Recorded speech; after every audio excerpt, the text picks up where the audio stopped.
கவிதாக்கா நல்லா இருக்கீங்களா? நல்லா இருக்கேன். நல்லா இருக்கீங்களா? சரி, எதுக்கு நான் உங்களை நேரா பாக்குறதுக்கு வந்தேன்னா, நீங்க சொன்னீங்கல்ல, நீங்க சொன்னதுக்கு அப்புறமே எனக்கே மனசை போட்டு உறுத்திட்டே தான் இருந்தது. என்னதான் இருந்தாலும் வயிறு சாப்பாடு கேட்கும்ல அப்படின்னீங்கல்ல, அந்த ஒரு வார்த்தை நீ எத்தனை பேரும் என்கிட்ட சொன்னாங்க. மனுஷங்க இருக்காங்க, நான் தான் சொன்னேன் பாருங்க, இந்த மாதிரிலாம் இன்னும் கஷ்டப்படுறாங்க, இதுக்கு மேல கஷ்டப்படுறவங்களாம் இருக்காங்க அப்படிங்கிற உணர்ச்சி.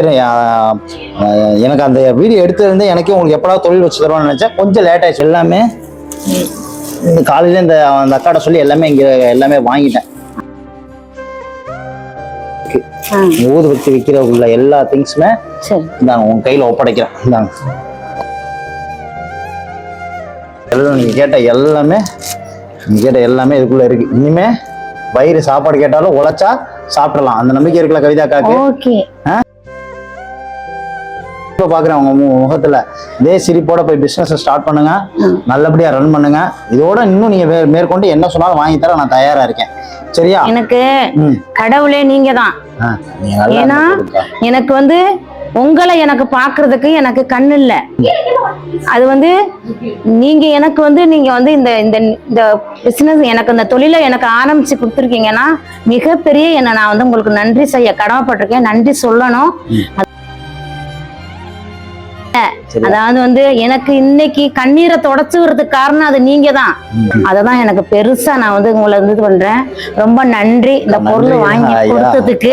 நம்ம பாருங்க, எங்க அம்மா நான் சொன்னேன், எங்க அம்மாவோட பேரு கவிதா. சரியா? நான் இங்க பாருங்க, உங்களை அக்காங்கிற வார்த்தையோட அம்மாங்கிற ஸ்தானத்தை நான் பாக்குறேன். சரியா? பையனுக்கோ இல்ல கூட பிறந்த தம்பிக்கே நன்றி சொல்லுங்க, சொல்ல வேணாம். நீங்க ரெண்டு பேரும் இதை வச்சு என்ன செய்யணும், நல்லபடியா பிசினஸ் பண்ணுவோம். உங்க பேரை கண்டிப்பா வாங்கி கொடுப்போம்.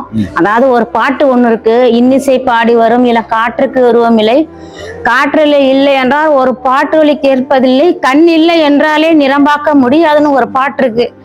அது யாருக்கும் கிடையாது, அது எனக்கு தான். இன்னைக்கு குழியில கிடக்குறேன். குழியில கிடக்குறவங்களை நீங்க தான் எனக்கு எந்திரிக்கிறதுக்கு வழியா பார்க்கணும். நீங்க தான் எனக்கு எல்லாமே. நான் செத்து பொழைச்சி இப்போதைக்கு நான் அங்க புதுக்கோட்டை மெடிக்கல் காலேஜ்ல இருந்து வந்துட்டேன். அதனால சரி, கடவுளுக்கு சித்தா இருந்தா நம்மளுக்கு உயிர் இருக்கட்டும், இல்லைன்னா அது எப்படியோ ஆயிட்டு போயிட்டு இருக்கிறேன். ஆனா இந்த பொருளை வாங்கி கொடுத்ததுக்கு ரொம்ப ரொம்ப ரொம்ப ரொம்ப தேங்க்ஸ். அதெல்லாம் நன்றிலாம் வணக்கம். நீங்க நல்லபடியா இந்த பிசினஸ் தொடங்கின போது என்னைக்குமே என்னோட உதவி உங்களுக்கு சேரும். இதோட நீங்க விற்கிறப்ப வேற எது சேர்த்து நல்லபடியா இருக்கணும்னு சொல்லுங்க. உங்களுக்கு அந்த ஆபரேஷனுக்கும் நான் இப்ப முதல்ல நீங்க ஸ்டார்ட் பண்ணுங்க. இந்த ஆபரேஷனுக்கும் உங்களுக்கு என்ன இதோ நான் கண்டிப்பா ஒரு நல்ல ஃபேவரா பார்த்து உங்களுக்கு நான் சொல்றேன். ஸ்டார்ட் பண்ணுங்க, எதை நினைச்சு கவலைப்படாதீங்க. இங்க பாருங்க, தொழில்னு ஒண்ணு வந்துட்டாலே பணங்கிறது ஆட்டோமேட்டிக்கா வந்துடும். நன்றி தான் சொல்லணும் உங்களுக்கு. அதெல்லாம் ஒண்ணும், இதுதான் எனக்கு பெரிய ஒரு இதே. சரியா? இந்த பணம் நீங்க நல்ல நாளைக்கு இன்னும் வேற என்ன தேவைகளோ எது வேணும்னாலும் வாங்கிக்கோங்க. தொழில் போறப்ப இந்த புது சேலை உங்களுக்கு வாங்கிட்டு வந்திருக்கேன். சரியா? நல்லபடியா தொழில் இருந்தாங்க உங்களுக்கு கூட இருந்து எல்லாம் சப்போர்ட் பண்ணுங்க நீங்க. சரியா? எல்லாமே இருக்கு. சரியா? கைலி சட்டை எல்லாமே இருக்கு. நல்லபடியா தொடங்க. All the best. கவிதாக்கா கை கொடுங்க. சந்தோஷம். இதே சிரிப்போட அன்னைக்கு அழுகையில பார்த்தா இன்னைக்கு சிரிக்கிற பார்த்தா எனக்கு ரொம்ப சந்தோஷமா இருக்கு. வயிறுங்கிறது சாப்பாடு கேட்கும். இனிமே அந்த சாப்பாடை நம்ம உழைச்சா அந்த சாப்பாடு ஆட்டோமேட்டிக்கா வந்துடும். சரியா? இந்த வார்த்தை போதுங்க. அப்படியேனாலும் எடுத்தோன்னே யாராலையும் ஜெயிச்சிட முடியாது. எதுனாலுமே என்கிட்ட ஒரு ஃபோன் பண்ணுங்க, அந்த அக்கா சொல்லுங்க, நான் ஜெயிக்க வச்சிருவேன். சரியா?